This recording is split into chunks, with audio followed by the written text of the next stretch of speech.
that vehicle and issue a lawful order to the driver to get out of the car. Instead of complying with that order, the driver backed up, pointed the car in the direction of another officer, and then shifted into drive, stepping on the gas while the officer had his hand on the door. It then accelerated in the direction of that other ICE officer at the moment that he fired into the vehicle. That's what the video shows, and we all have eyes and we all can see it. There are a lot of questions that it raises, starting with the perspective of the officer who fired at this approaching vehicle. Was the car indeed pointed directly at him when he fired? It certainly appeared that way to me from the video we've seen. I assume the officer was wearing a body camera, and we'll get a better idea of his perspective in the course of the investigation. There's the question of why the driver attempted to block the ICE vehicle as it was leaving, why the driver felt motivated to.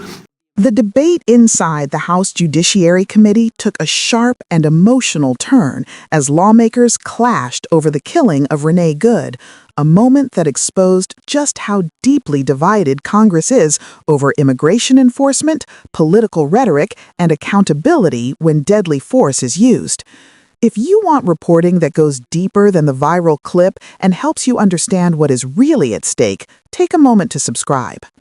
The Immigration Subcommittee. Thank you, Ms. Ross, and thank you for your kind comments, and thank you for all of the people on this committee and beyond who have come to those shadow hearings. I've held 5 of them now. The last one had 25 members. We couldn't get everybody in because there wasn't enough time for people to speak. But I just want to go back to the problem that happens when there's a president and a Secretary of Homeland Security who put out propaganda immediately after an incident like this. Because I think this is extremely important. In a situation like this, typically you would have gathering of information. That is what local law enforcement was doing, federal agents were doing, and actually I'm no fan of Tom Homan. I think you all know that, the Trump borders are. But Tom Homan actually tried to be measured initially. He actually he gave a much more measured response, and he said he wasn't going to jump to a conclusion after watching one video or comment on an ongoing investigation. But what happened is Kristi Noem and Donald Trump immediately wanted to spin this. And the people on this committee, very good colleagues on the other side, are doing the same thing. Because when you say that we shouldn't jump to conclusions, you have to understand everybody in America is watching these videos. Everybody in America is seeing what we saw. And so when you say we shouldn't jump to conclusions, remember that the first people that jumped to conclusions were Kristi Noem and Donald Trump. And we are not going to allow that narrative to continue. And I thank you, Mr. Chairman. The chairman of the Immigration Committee is now recognized, the gentleman from California. Well, in response to my colleague, I would point out that we all have eyes. We all saw the video. And what I saw was an ICE vehicle that was attempting to leave an area that was in a near riot condition. A civilian vehicle then suddenly moved in front of it to block its departure. I then saw an ICE officer approach that vehicle and issue a lawful order to the driver to get out of the car. Instead of complying with that order, the driver backed up, pointed the car in the direction of another officer, and then shifted into drive, stepping on the gas while the officer had his hand on the door. It then accelerated in the direction of that other ICE officer at the moment that he fired into the vehicle. That's what the video shows, and we all have eyes and we all can see it. There are a lot of questions that it raises, starting with the perspective of the officer who fired at this approaching vehicle. Was the car indeed pointed directly at him when he fired? It certainly appeared that way to me from the video we've seen. I assume the officer was wearing a body camera, and we'll get a better idea of his perspective in the course of the investigation. There's the question of why the driver attempted to block the ICE vehicle as it was leaving, why the driver felt motivated to obstruct clearly uniformed federal law enforcement officers in the performance of their duties, why she willfully refused to comply with a lawful order by those officers, and why she pointed her vehicle toward another officer while hitting the gas. Now, I suspect that a great deal of her motivation was exactly from the kind of incendiary rhetoric we hear every day from our radical Democratic colleagues. It is a direct attack on the rule of law. Our ICE officers are enforcing federal law as the Congress wrote it. The Democrats here don't like that law. They object to its enforcement. And they're actively encouraging citizens to obstruct its enforcement. In a nation of laws, the answer is not to obstruct the law, but to change it. They are sitting in the very institution that writes these laws. If they believe the laws that enforce our nation's sovereignty are wrong, then they should make the case to change them.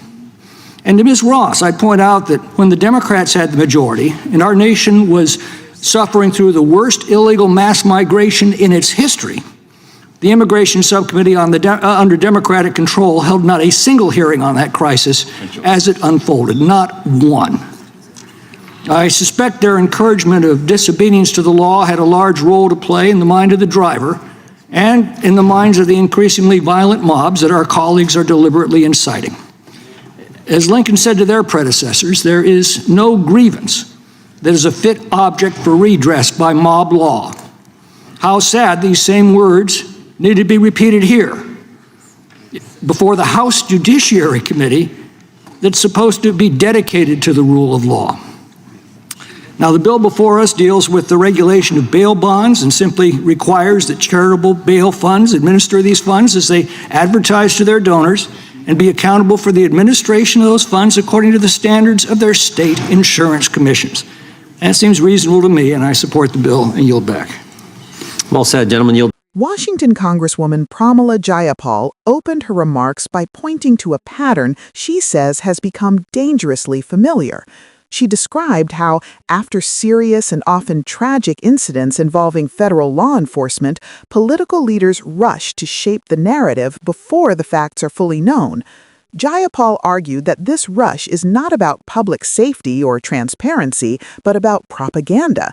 She referenced a series of unofficial hearings she has organized, sometimes called shadow hearings, where members from both parties have gathered to hear testimony that she says is often sidelined. According to Jayapal, the core problem is not disagreement over policy alone, but what happens when the President and the Secretary of Homeland Security immediately frame a deadly incident in political terms. Jayapal emphasized that in situations like the killing of Renee Good, the normal process should be clear and deliberate. Local and federal investigators gather evidence, review video, interview witnesses, and allow facts to guide conclusions. She noted that even Tom Homan, a figure she has frequently criticized for his hardline immigration views, initially urged caution and restraint, saying he would not jump to conclusions based on a single video. But that restraint, Jayapal said, did not last. She accused President Trump and Homeland Security Secretary Kristi Noem of quickly spinning the incident, setting a tone that she believes some Republicans on the committee then echoed. Jayapal pushed back forcefully against calls to withhold judgment, arguing that millions of Americans had already seen the same footage and were forming their own conclusions. Her message was direct. She said the first people to jump to conclusions were not critics in Congress, but the administration itself. And she made clear that Democrats would not allow what she called a misleading narrative to go unchallenged. If understanding how political messaging shapes public perception matters to you, be sure to subscribe. Republican Congressman Tom McClintock of California responded with an equally firm defense of federal law enforcement. He began by saying that lawmakers do not need to speculate because they all watched the same video. From his perspective, the footage showed ICE officers attempting to leave an area he described as bordering on riot conditions. McClintock laid out his interpretation step by step. An ICE vehicle, he said, was trying to depart when a civilian car suddenly moved to block its path. An officer then approached and issued what McClintock described as a lawful order for the driver to exit the vehicle. Instead of complying, the driver backed up, turned the car toward another officer, shifted into drive, and accelerated while an officer's hand was still on the door. If you want clear explanations of both sides of these heated debates, subscribe now. McClintock also pointed to what he called a failure of oversight when Democrats previously controlled the House. He noted that during a surge in illegal immigration, the Immigration Subcommittee held no hearings on the crisis. He suggested that this lack of engagement contributed to public frustration and disorder.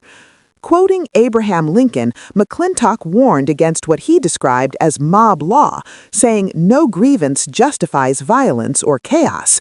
He closed by tying the debate back to the legislation at hand, a bill regulating charitable bail funds.